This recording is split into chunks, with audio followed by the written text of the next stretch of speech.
So the road from here for the full post-quantum cryptography security is still going to be a few milestones, right? So this is the first milestone that enables users to hold assets in a post-quantum secure way.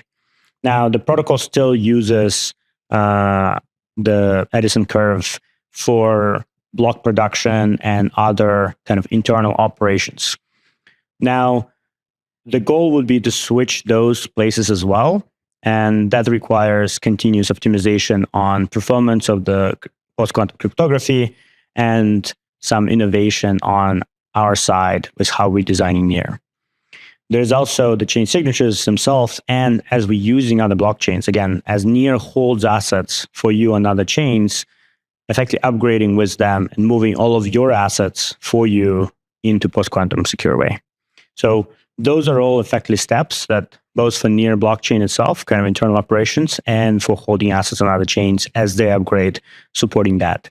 But this is all effectively behind the scenes and will be happening on the background. From a user or developer perspective, you can already secure yourself or your users' funds through this upgrade and not need to worry about these upgrades going forward. They effectively all happen on the background.